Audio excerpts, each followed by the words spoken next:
Welcome back to my YouTube channel Vaishnavi free education classes. Friends, जैसा आप लोग देख रहे हैं कि डेली आपकी रात में 9 बजे बहुत इंपॉर्टेंट क्लासेस चल रही हैं और आज जो पढ़ने वाले हैं हम लोग वो तो बहुत ज़्यादा इम्पोर्टेंट है। आज जो ये बोर्ड में लिखा हुआ है ना, आपके एग्जाम में इस बोर्ड से 2 नंबर 2 क्वेश्चन सीधे सीधे आपके एग्जाम में फंसेंगे। ठीक है, क्योंकि यहाँ पर जो आज हम पढ़ने वाले हैं ना वो टॉपिक बहुत बहुत बहुत ज़्यादा इम्पोर्टेंट है और आप लोगों के जो टीजीटी पीजीटी एलटी आर्ट वाले हैं, एग्ज़ाम देने वाले हैं, DSSB हो या BPSC हो, हर एग्ज़ाम के लिए ये इक्वली इम्पोर्टेंट है क्योंकि ये टॉपिक कोई भी एग्ज़ाम को छोड़ता नहीं है, हर एग्ज़ाम को टारगेट करके आता है। ठीक है, तो आज आपको 2 क्वेश्चन ऐसे मिलने वाले हैं जो हूबहू आपके एग्ज़ाम में फंस जाएंगे। ठीक है, तो चलिए स्टार्ट करते हैं और स्टार्ट करने से पहले आपको हम बता दें, इसकी एक क्लास हमने कल पढ़ा दी है जहां से हमने मुगल वंश को स्टार्ट किया हुआ था और उसमें मुगल वंश में हमने क्या पढ़ाया था, बाबर के बारे में पूरा हमने सीक्वेंस में पूरा पढ़ा दिया है। ठीक है, वैसे ही हमने यहाँ पर हुमायूं है, अकबर है, अकबर का पूरा काल हमने यहाँ पर बहुत शॉर्ट वे में करने की कोशिश की है और शॉर्ट वे में ही पूरा हम आपको यहाँ पर अभी समझाने वाले हैं। और हुमायूं के बारे में आप देख रहे होंगे, हुमायूं के बारे में पूरा लिखा हुआ है। देखिए, सेशन आज का बहुत ज्यादा इम्पोर्टेंट है, इसलिए पूरा अच्छे से एक एक चीज को हो सके तो लिख लीजिएगा। जो जो ट्रिक आज हम बताने वाले हैं, जैसे आपके अकबर के नवरत्न से 100% एक क्वेश्चन पूछा ही जाता है आपके एग्जाम में। नवरत्न से क्वेश्चन ना बने, आज तक ऐसा नहीं हुआ है, नवरत्न से एक क्वेश्चन जरूर पूछा जाता है। ठीक है, दूसरा क्वेश्चन, अकबर के काल के जितने भी चित्रकार हैं उनको हम पूरा ट्रिक के माध्यम से पढ़ा देंगे। ठीक है, यहाँ से हमेशा क्वेश्चन पूछा जाता है और कौन से ग्रंथ में अकबर के काल के कितने चित्रकारों का उल्लेख है ये भी हमेशा पूछा जाता है। तो आज की जो क्लास होने वाली है, छोटे पैकेट में बहुत बड़ा धमाका वाली क्लास है। ठीक है, तो छोटा पैकेट बड़ा धमाका क्लास पढ़ने के लिए रेडी हैं सभी लोग? बताइए जल्दी से, फिर अपनी क्लास को हम स्टार्ट करें। बहुत इंपॉर्टेंट क्लास होने वाली है, बार बार बताया जा रहा है, इसलिए सभी तक शेयर कर दीजिए, सभी अपने दोस्त मित्रों सभी को बुला लाइए ताकि क्लास को सभी के साथ स्टार्ट किया जाए एक साथ में। चलिए अब क्लास को हम शुरू करते हैं। यहाँ वहां दिमाग लगाए बिना पूरा फोकस यहाँ पर रखिएगा अपना। ठीक है, इसके पहले जो हमने क्लास की थी उसमें हमने क्या पढ़ा था, मुगल वंश हमने स्टार्ट किया था। बाबर के बारे में जितना भी फैक्ट बन सकता है आपके एग्जाम में वो हमने पढ़ा दिया है। ठीक है, नहीं पढ़ा है तो प्लेलिस्ट में जाना, मिल जाएगी वीडियो। ठीक है, आज हमारा दूसरा पार्ट है मुगल वंश का, जिसमें हमें पढ़ना है हुमायूं के बारे में। ठीक है, अब चलिए हुमायूं से पढ़ना शुरू करते हैं। ठीक है, देखिए हमने आपको जब बाबर पढ़ाया था उसका टाइम हमने बताया था 1526 से लेकर 1530 तक का जो टाइम मिलता है वो बाबर का था। फिर 1530 के बाद 10 साल आगे बढ़ा दीजिए, 1530 से 40 के बीच का जो टाइम मिलता है वो हमारा किसका मिलता है, वो मिलता है हुमायूं का टाइम मिलता है। क्लियर हुआ ये?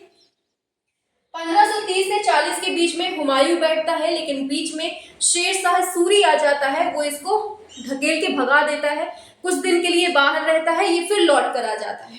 तो लौट के आता है तो 1555 से 56 के बीच में ये फिर शासन करता है। तो थोड़ा सा बीच के लिए चला जाता है, फिर लौट के आकर शासन करता है। ये था हुमायूं के बारे में। अब हुमायूं के बारे में 2-4 फैक्ट जितने भी इंपॉर्टेंट है वो उनको समझ लीजिए, बाकी इससे ज्यादा नहीं पूछा जाता है। ठीक है, सबसे पहला पॉइंट हुमायूं के बारे में कि ये कौन था। ये बाबर, जो हमने कल बाबर को पढ़ा, उसके 4 बेटे थे। चारों बेटों के नाम जिसको जिसको पता है फटाफट से छाप दीजिए। ठीक है, 4 बेटे थे, चारों बेटों में सबसे बड़ा कौन था, हुमायूं था। इसलिए क्या होता है कि जो बड़ा बेटा होता है उसको सबसे समझदार माना जाता था उस टाइम पर, तो इसी को गद्दी पर बैठा दिया जाता है। ठीक है, सबसे बड़ा बेटा था किसका, बाबर का, हुमायूं, तो इसको बैठा दिया था गद्दी पे। अब समझिए यहाँ से स्टार्ट होता है आपका हुमायूं के बारे में। पूछा जाता है हुमायूं का जन्म कब होता है, तो 1508 ईस्वी में इसका जन्म होता है। हुमायूं शब्द का मतलब क्या होता है, हुमायूं शब्द का मतलब होता है भाग्यवान। क्या होता है, भाग्यवान इस शब्द का अर्थ होता है। पूछा जाता है हुमायूं की पत्नी कौन थी। हुमायूं की पत्नी का नाम था हाजी बेगम। कौन था? हाजी बेगम था, या उन्हीं को कह दीजिए हमीदा बानो बेगम। ठीक है, इन्हीं का नाम है हमीदा बानो बेगम और इन्हीं को कहते हैं हम हाजी बेगम। ठीक है, अब आगे बढ़ते हैं। पूछा जाता है कि इनके लिए बहुत इंपॉर्टेंट चीज, इन्होंने एक पुस्तकालय का निर्माण करवाया था। इन्होंने एक लाइब्रेरी निर्माण करवाया था। 1500 कब बनवाया था? 1533 ईस्वी में दीन पनाह भवन, जो कि एक पुस्तकालय था, ये बनवाते हैं। ठीक है, कौन बनवाता है? हुमायूं। कैसे याद रखेंगे? दीन पनाह, हा आ रहा है ना, हा से दीन पनाह हो जाएगा और हा से हुमायूं हो जाएगा, ये आपको दिमाग में रखना है। ठीक है, तो 1533 में दीन पनाह नगर, दीन पनाह भवन है, ये नगर लिख दिया हमने। ठीक है, उसको कर लीजिएगा सही। दीन पनाह भवन की स्थापना किसने की थी? तो याद रखना है 1533 में हुमायूं ने करी थी। और लास्ट में क्या होता है? ये पुस्तकालय है ये। ठीक है, इसी पुस्तकालय की सीढ़ियों से लुढ़कते लुढ़कते लुढ़कते लुढ़कते ये लुढ़क जाते हैं और इनकी मृत्यु हो जाती है। समझ में आ गया? तो दीन पनाह भवन में लुढ़क कर किसकी मृत्यु होती है? तो हुमायूं की होती है। इसका निर्माण किसने किया? हुमायूं ने किया। कब किया? 1533 में किया। और ये लुढ़क कर कब मर जाते हैं? कब इनका देहांत होता है? तो ये होता है 1556 में, ये लुढ़क जाते हैं। यहां तक क्लियर हुआ सभी को?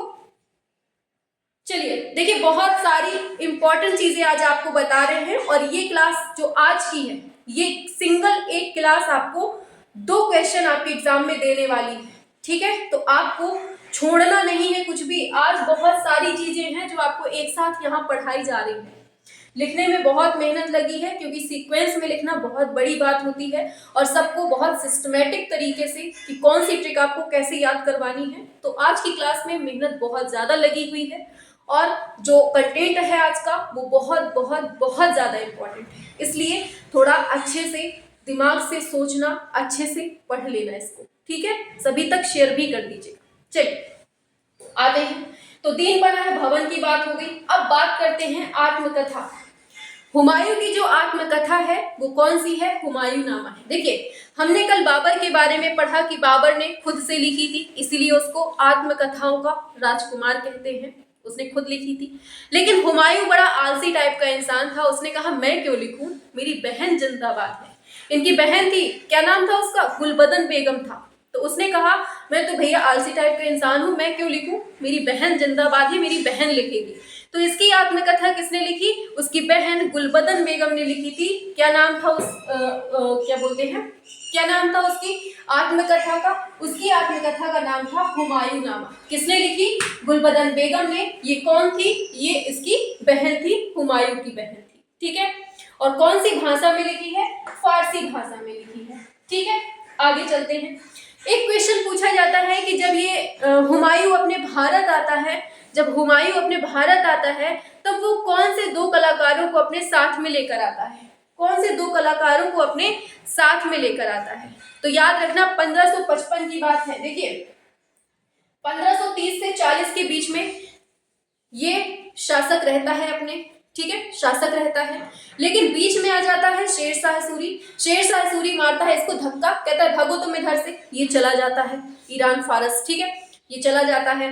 अब फिर ये 1555 में आता है। तो 1555 में अपने साथ 2 बढ़िया शेर लेके आता है। एक हाथ में दूसरे शेर को, एक हाथ में दूसरे शेर को, दोनों को टांग के लाता है। ठीक है, 1555 में। वो शेर कौन कौन है? पहला है अब्दुस्समद, दूसरा है मीर सैयद अली। ठीक है, कौन कौन? अब्दुस्समद और मीर सैयद अली, इन दोनों को ये अपने साथ टांग के लाता है। तो ये चीज आपको याद रखना है, किसको किसको साथ में लाता है हुमायूं। और जल्दी से बताओ कि वहां पर हमने किसके बारे में पढ़ा था? बाबर किसको लेकर आया था, कौन सा ग्रंथ लेकर आया था, ये बताना है आपको। ठीक है, हुमायूं किसको लेकर आता है? अब्दुस्समद, सिराजी और मीर सैयद अली को लेकर आता है। ठीक है, यहाँ पर छूट गया है थोड़ा सा। चलिए हाँ, अब देखिए, अब बात करें हुमायूं के मकबरे से बहुत क्वेश्चन बनता है। सच में हुमायूं का मकबरा जितना ज्यादा इंपॉर्टेंट है ना, वो बहुत बहुत ज्यादा इंपॉर्टेंट है, बहुत ज्यादा पूछा जाता है। क्यों पूछा जाता है उसका भी लॉजिक है, समझिए। सबसे पहली बात, मकबरा है कहाँ पर? किसका? हुमायूं का मकबरा कहाँ पर है? तो इसका मकबरा दिल्ली में है। इसके वास्तुकार पूछे जाते हैं। वास्तुकार कौन है? तो याद रखना है कौन है? मिर्जा घियाथ है। दिल्ली में मकबरा है हुमायूं का, इसके वास्तुकार कौन है? मिर्जा घियाथ हैं। और इसको बनाया किसने था? इनकी पत्नी जो थी हाजी बेगम, इनके द्वारा इनको बनाया जाता है। ठीक है, तो इनको याद रखना है, किसने बनवाया है? हाजी बेगम ने। कहाँ पर? दिल्ली में। किसने बनाया है? तो मिर्जा घियाथ ने बनाया है। और क्वेश्चन पूछा जाता है कि मुगल वास्तु की, बहुत इंपॉर्टेंट है, मुगल वास्तु की फर्स्ट इमारत कौन सी है? मुगल वास्तु की फर्स्ट इमारत कौन सी है? तो आप क्या बताएंगे? ये है यही, ये क्या बोलते हैं, हुमायूं का मकबरा है। और ये कैसा बना हुआ है? अष्टभुजाकार है। ये भी याद रखना है, कैसा है ये? अष्टभुजाकार है, प्लस दोहरा गुंबद इसमें दिखाया गया है। तो अष्टभुजाकार है, दोहरा गुंबद दिखाया गया है, दिल्ली में है, हाजी बेगम ने बनाया है, मिर्जा घियाथ इसके वास्तुकार हैं और मुगल वंश का पहला स्थापत्य है। यहां तक समझ में आ गया? बताइए, यहां तक पूरा ये चीज हमने पूरी। अब एक चीज और बची हुई है हुमायूं के बारे में। हुमायूं के बारे में एक क्वेश्चन बहुत ज्यादा ही फेमस है और बहुत पूछा भी जा चुका है ये क्वेश्चन, कि ऐसा कौन सा बादशाह है या फिर ऐसा कौन सा मुगल वंश का शासक है जो कबूतर के पंख को काटकर चित्रण करवाता था? तो कौन है? ये है अपने बाबू हुमायूं बाबू। ठीक है, तो यहां से आपका हुमायूं से संबंधित, इससे ज्यादा क्वेश्चन नहीं बनता है, बस इतना ही मेन आपको याद रखना है हुमायूं के बारे में। क्लियर हुए यहां से? चलिए अब हम बात करते हैं। देखिए ये गद्दी पर 1530 में ही बैठता है। ठीक है, ये फैक्ट छूट गया था। चलिए, तो यहां तक आपका कंप्लीट हो गया हुमायूं के बारे में। अब हम बात करते हैं अकबर के बारे में। अब हमारा यहां से स्टार्ट होता है अकबर के बारे में समझना। तो चलिए आ जाइए।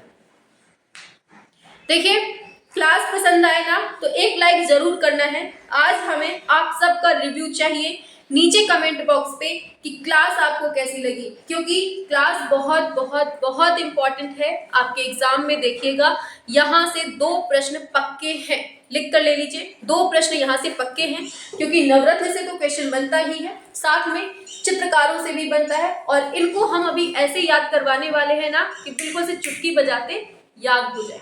ठीक है, चलिए आते हैं, करते हैं अपना जादू।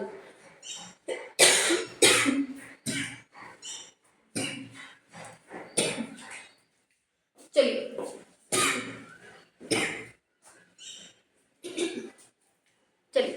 सॉरी, थोड़ा सा गले में प्रॉब्लम है, इस वजह से ज्यादा बोल लिया ना तो आने लगी खांसी। चलिए आ जाइए, अकबर की बात करते हैं। देखिए, हमने जो अभी यहाँ टाइम देखा हुमायूं का 1530 से 40, फिर 1555 से 56 का टाइम देखा। अब 56 के बाद से कौन आता है? अपना अकबर आता है। 56 से लेकर इसका जो टाइम मिलता है 1605 ईस्वी का मिलता है। तो 1556 से 1605 ईस्वी तक टाइम किसका है?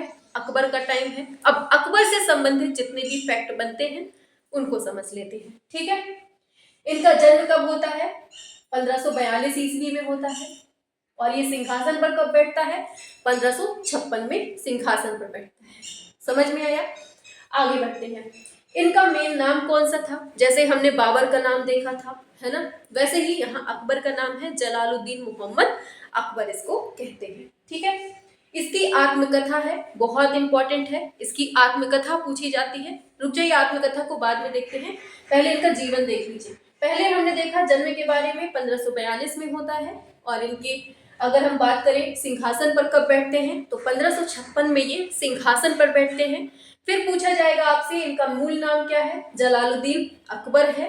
और फिर इनकी माता कौन है? हमीदा बानो बेगम है। और पत्नी आप लोग जानते हैं सभी लोग, जोधाबाई है, इसलिए हमने लिखा नहीं है, जगह भी नहीं थी। ठीक है, आगे चलते हैं।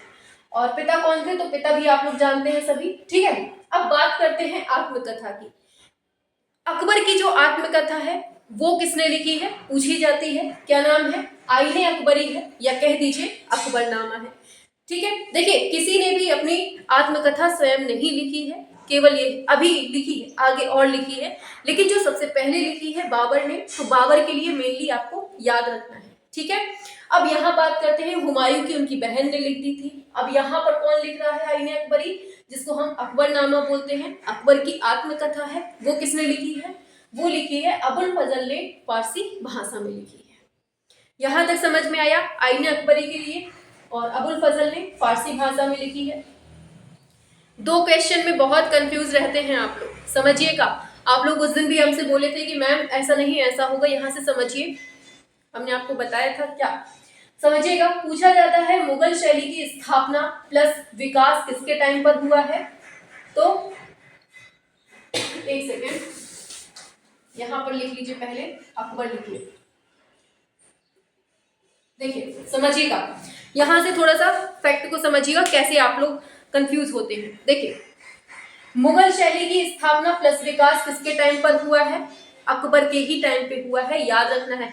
मुगल शैली की स्थापना किसके टाइम पे होती है? अकबर के ही टाइम पे होती है। और मुगल शैली का विकास किसके टाइम पर होता है? वो भी अकबर के ही टाइम पे होता है। लेकिन जो चरमोत्कर्ष पर पहुंचती है कला, वो किसके टाइम पे? वो जहांगीर के टाइम पे पहुंचती है। अब समझिएगा फैक्ट, कंफ्यूजन कहाँ होती है आपको। देखिए, आप लोग पढ़ते हैं मुगल शैली की जो स्थापना होती है वो हुमायूं के टाइम पे होती है, आप लोग ये पढ़ते हैं। समझिएगा, थोड़ा सा फैक्ट है इधर पे, मुगल शैली की स्थापना जो है वो अकबर के ही टाइम पे होती है। क्यों होती है, कैसे होती है, वो भी समझिए, उसको भी हम प्रूफ करते हैं। देखिए, जो हुमायूं है, हुमायूं के टाइम पे आपने देखा होगा, जो ये अब्दुस्समद और ये क्या नाम है इनका, अब्दुस्समद और मीर सैयद अली आते हैं, ये मूलतः कौन थे? ईरान के थे, फारस के थे। ठीक है, तो यहाँ पर हुमायूं का जब टाइम होता है ना, तो यहाँ पर केवल हमें ईरानी कला का देखने को मिलती है, केवल हमें ईरान की कला देखने को मिलती है या फारस की कला देखने को मिलती है, केवल ईरान की या फारस की बोल दीजिए। ठीक है, यहाँ पर कुछ भी मिक्सअप नहीं मिलता है देखने को, इसलिए जो हुमायूं का काल है वो केवल ईरानी शैली पर डिपेंड था। लेकिन जैसे ही आपका अकबर आ जाता है, जैसे ही अकबर आ जाता है तो क्या होता है, अकबर के आते ही जो आपकी ईरानी शैली थी वो तो रहती है पहले से ही, हुमायूं की ही देन है, प्लस अकबर जो होता है ना वो भारतीय शैली को भी मिक्सअप कर देता है और यहाँ से आपकी मुगल शैली का उद्भव हो जाता है। आपने पढ़ा होगा कि जब अकबर आता है तो ईरानी शैली या फिर फारसी शैली बोल दीजिए, ठीक है, प्लस भारतीय शैली, इन दोनों का जो मिक्सअप रूप मिलता है वो कहाँ से स्टार्ट होता है? वो अकबर के काल से होता है। तभी हम अकबर के काल में ईरानी प्लस भारतीय शैली मिल जाती है, तभी हम अकबर के काल को मुगल शैली की स्थापना का काल बोलते हैं। इसको समझ लीजिएगा, क्योंकि आप लोग कंफ्यूज होते हैं। तो आंसर अगर पूछेगा मुगल शैली का जो स्थापना होती है, ये मुगल शैली का आरंभकर्ता कौन है, तो अकबर आपका सही आंसर हो जाएगा। ठीक है, मुगल शैली की नींव किसने डाली? तो अकबर होगा आपका राइट आंसर। समझ में आ गया? यहां से आगे बढ़ते हैं। तो यहां तक क्लियर हो गया, यहां तक का पूरा क्लियर है। चलिए अब बात करते हैं अकबर की चित्रशालाओं के बारे में। ठीक है, अकबर की चित्रशालाओं के बारे में सबसे पहला फैक्ट ये पूछा जाता है कि ऐसा कौन सा शासक है जिसने चित्रशालाओं का निर्माण करवाना शुरू किया था, सर्वप्रथम शुरू किया था। कौन है वो बाबू? तो ये है अपना अकबर भैया। किसने? अकबर ने सबसे पहले चित्रशालाओं का निर्माण करवाना शुरू किया था। समझ में आ गया आपको? आगे बढ़ते हैं। अब देखिए, इसने 3 चित्रशालाएं खोली। कौन कौन सी? आगरा में 1558 से 72 के बीच में, फतेहपुर सीकरी में 72 से 85 के बीच में, लाहौर में 85 से 1605 के बीच में। ठीक है, तो इस तरह से इसने चित्रशालाएं खोली हैं, आगरा, फतेहपुर सीकरी, लाहौर में। तो यहां तक आपका क्लियर हुआ, तीनों चीजें आपको याद रखनी है। ठीक है, अब बात करते हैं अकबर के बारे में। अकबर ने, एक क्वेश्चन बहुत पूछा जाता है कि अकबर ने जो कला की शिक्षा ली थी वो किससे ली थी। बहुत क्वेश्चन इंपॉर्टेंट है ये और पूछा भी जा चुका है लास्ट ईयर के एग्जाम्स में। बताइए किसने ली थी? देखिए, जितना हम पढ़ाते जा रहे हैं ना, जितने फैक्ट बोलते जाए हम अपने मुंह से, वो आपको टाइपिंग करके लिखते जाना है, कमेंट बॉक्स पे लिखते जाना है, या फिर जो लोग लाइव देख रहे हैं वो लाइव में लिखते जाएं। जितना ज्यादा लिखेंगे उतनी ही ज्यादा आपके दिमाग में सेट होगा। तो जैसे हमने बोला अकबर ने कला की शिक्षा किससे ली है, तो क्या होगा? अब्दुस्समद शिराजी से ली है। तो ये आपको लिख देना है टाइपिंग करके। ठीक है, चलिए, जितना ज्यादा लिखोगे उतना दिमाग में सेट रहेगा। चलिए, तो अकबर ने शिक्षा ली अब्दुस्समद शिराजी से। अब पूछा जाता है कि अकबर ने ऐसा कौन सा चित्र बनाया था ऐसा कौन सा चित्र बनाया था जिसका वर्णन हमें आईने अकबरी में देखने को मिलता है? तो अकबर ने हेमू का चित्र बनाया था। किसका चित्र बनाया था? हेमू का चित्र बनाया था, जिसका वर्णन हमें आईने अकबरी में मिलता है। ठीक है, आज तो बहुत गर्मी लग रही है। चलिए एक क्वेश्चन देखिए, आप लोगों ने मतलब पढ़ा होगा कि अकबर जो है बहुत कला प्रेमी शासक था। अकबर कला प्रेमी था, साहित्य प्रेमी था। इसी के आधार पर कहा जाता है कि अकबर अपने कला और साहित्य प्रेम के कारण इसकी तुलना कौन से शासक से की जाती है? क्वेश्चन कैसे बनेगा? क्वेश्चन बनेगा कि अपने कला और साहित्य प्रेम के कारण अकबर की तुलना कौन से शासक से की जाती है? तो ये की जाती है चंद्रगुप्त विक्रमादित्य सेकंड के, मतलब चंद्रगुप्त द्वितीय से इसकी तुलना की जाती है, आपको याद रखना है। ठीक है, तो अकबर किसके बराबर हुआ? चंद्रगुप्त द्वितीय के बराबर हुआ। अब यहाँ तक आपका ये चीजें बिल्कुल क्लियर हो गई। अब हम बात करते हैं अकबर के नवरत्न के बारे में, फिर चित्रकारों को देखेंगे। ठीक है, अकबर के नवरत्न में कौन कौन है देख लेते हैं। चलिए एक सेकेंड रुकिएगा। हाँ चलिए, चल रही है। हमें ये लगने लगता है ऐसा तो नहीं क्लास रुक गई हो, तो देखना पड़ता है बीच बीच में। चलिए आ जाते हैं। देखिए अकबर के नवरत्नों में आपको ट्रिक बताते हैं फटाफट से। आपने जैसे आपको कहीं जाना है, आपकी बीवी मना कर रही है, आपकी बीवी मना कर रही है कि नहीं जाना है, लेकिन आप कह रहे हैं जा रहे हैं जा रहे हैं जा रहे हैं, तो वो गुस्से में कह देगी ठीक है जाओ, जहां जाना है तुम्हें जाओ, हमसे नहीं बात करना। ठीक है, अब आप जा रहे हैं, आप अपनी बीवी को चिढ़ाने के लिए क्या कह रहे हैं? बीवी टाटा। क्या कह रहे हैं आप लोग? बीवी टाटा। ट्रिक है ये, समझिएगा। हम कुछ भी अगर बताते हैं ना, तो कोई भी बेफिजूल की बातें नहीं करते हैं, उसमें भी कुछ ना कुछ लॉजिक होता है, कुछ ना कुछ आपके हित का ही होता है। ठीक है, इसलिए अपनी गणित मत लगाया करिए। हर बात में आप लोग अपना ही एक सोच बना लेते हैं कि मैम ऐसा क्यों पढ़ा रही हूँ, उसके पीछे का रीजन नहीं देखते हैं कि मैम हमें क्या पढ़ाना चाह रही है, क्या सिखाना चाह रही है उस चीज के माध्यम से। इसलिए भावनाओं को समझा करिए कि हम क्या कह रहे हैं, शब्दों पर मत जाया करिए। हाँ चलिए, तो हमने क्या बोला कि जैसे आप अपनी पत्नी नहीं चाहती है कि आप कहीं जाएं, अपने दोस्तों के साथ कहीं घूमने जाएं, लेकिन फिर भी आप जा रहे हैं उसके खिलाफ, उसके विरोध में जा रहे हैं कि हम जा रहे हैं अपने दोस्तों के साथ पार्टी सार्टी करेंगे। ठीक है, तो बीबी क्या कहती है? नहीं जाना है। आप कहेंगे नहीं मैं तो जाऊंगा। कहती है जाओ, तुम्हें जहां जाना है जाओ। तो ट्रिक क्या बनती है? जब आप जा रहे होते हैं अपनी पत्नी को चिढ़ाने के लिए, क्या बोलते हैं? बीबी टाटा। क्या बोलेंगे? बीबी टाटा। तो पत्नी क्या कहेगी गुस्से में? तो यही है अपनी ट्रिक। क्या है? बीबी टाटा, TATA। पत्नी ने क्या बोला? हम, जो टाइपिंग, जो क्या बोलते हैं, चैटिंग की भाषा में हम बोलते हैं ना, HMM लिख के, है ना, वही वाला हम बोलती है HMM। तो बीबी टाटा HMM। ठीक है, तो बीबी से याद रखना है, बी से हो जाएगा बीरबल, नीचे से हमने ऊपर तक लिखा है। ठीक है, बी से हो जाएगा बीरबल, फिर दूसरे बी से हो जाएगा भगवान दास, टी से हो जाएगा टोडरमल, ए से हो जाएगा अब्दुल रहीम खाने खाना, फिर दूसरे टी से हो जाएगा तानसेन, फिर ए से हो जाएगा अबुल फजल, एच से हो जाएगा हकीम हमाम, और एम से हो जाएगा मान सिंह, दूसरे एम से हो जाएगा मुल्ला दो प्याजा। तो ये ट्रिक आपको याद रहेगी हमेशा के लिए। ठीक है, आपको बस 2 से 3 बार इसको अच्छे से पढ़ लेना है। ठीक है, इसको 2 से 3 बार अच्छे से पढ़ लेना है। ठीक है, तो यहां तक क्लियर हो गया सभी को? बताइए।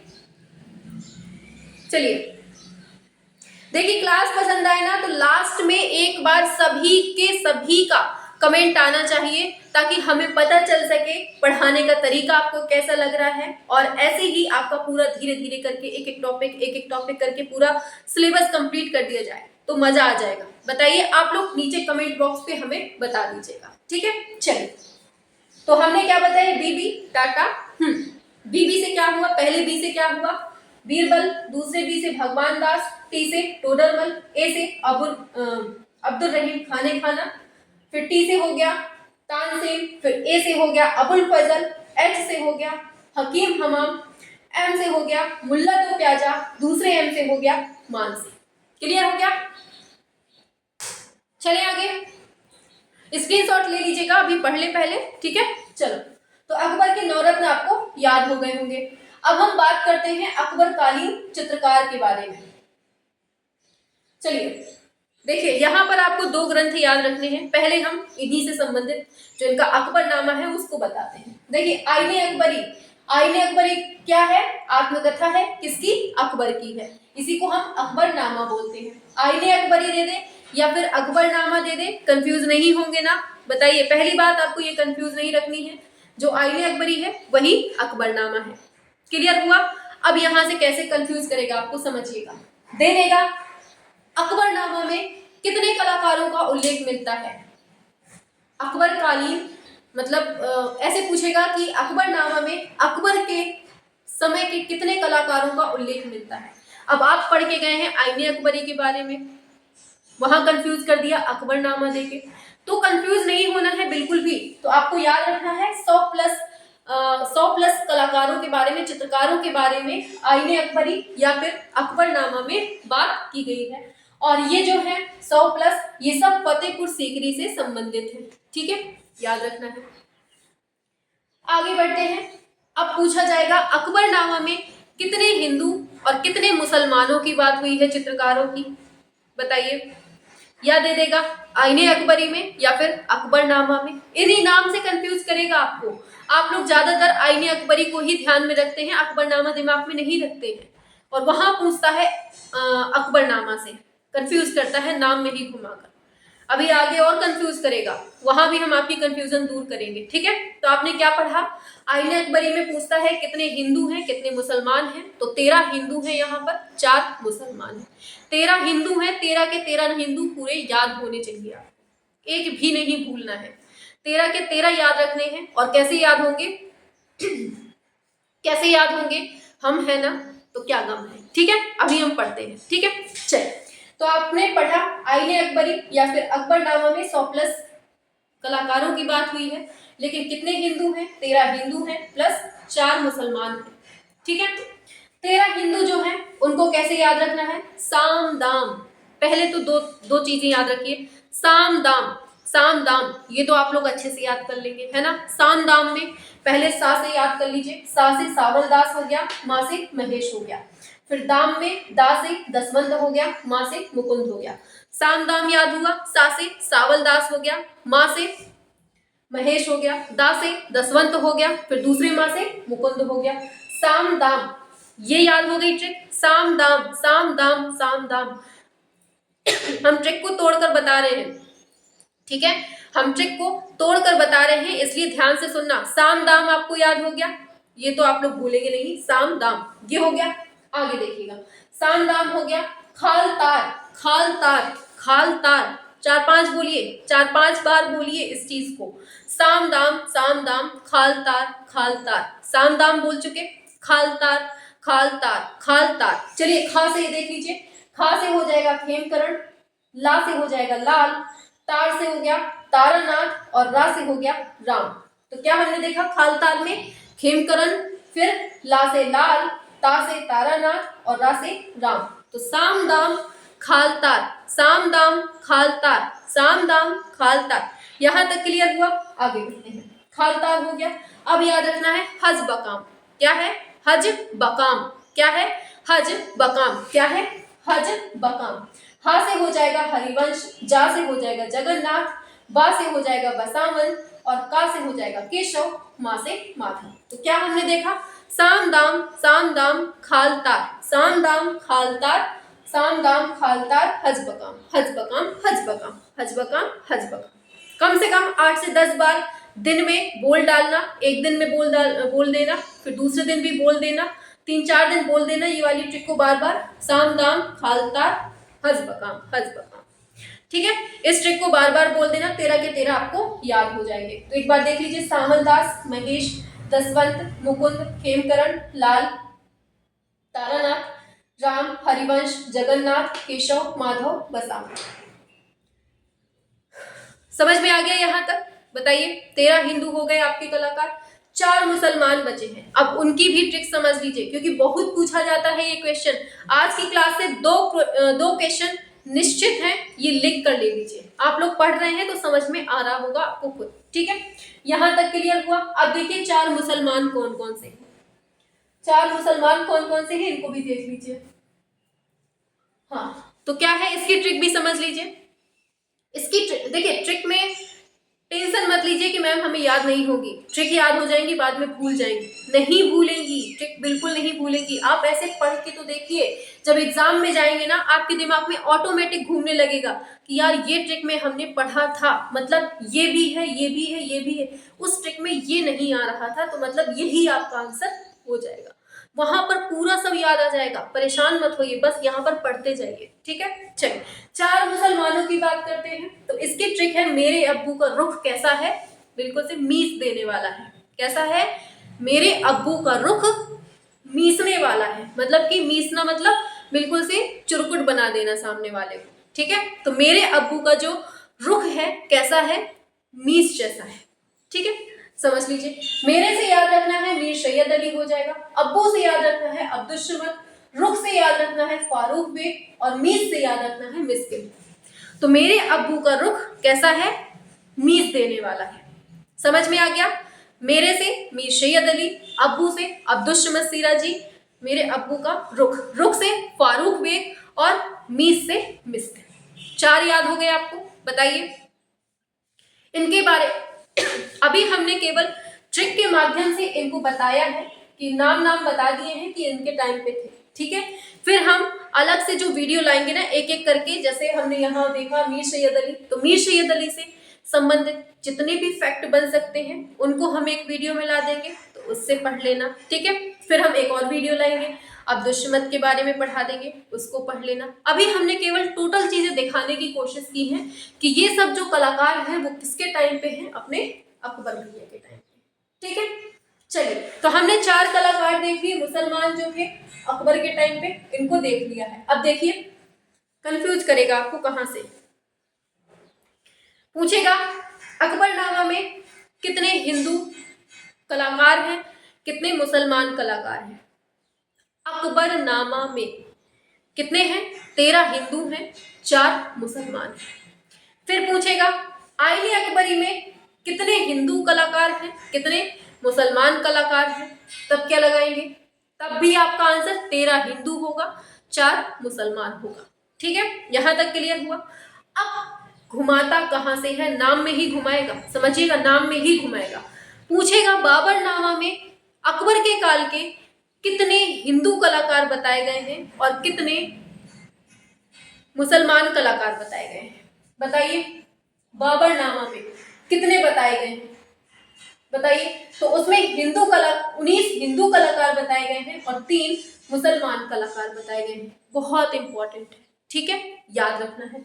तो 19 हिंदू कलाकार, 3 मुसलमान कलाकार है, ठीक है। इसी का ये अनुवाद होता है ना वाक़यात बाबरी में, तो वाक़यात बाबरी में पूछ ले, या तुझो के बाबरी में पूछ ले, या बाबरनामा में पूछ ले, तो आपको 19 हिंदू 3 मुसलमान ये याद रखना है। नाम से बहुत कंफ्यूज करेगा, वाक़यात बाबरी दे देगा कहीं कहीं, कहीं तुझो के बाबरी दे देगा, कहीं बाबरनामा दे देगा, तो ऐसे कंफ्यूज नहीं होइएगा, ठीक है। आगे बात करते हैं। तो आईने अकबरी में 13 हिंदू 4 मुसलमान देख चुके हैं अभी।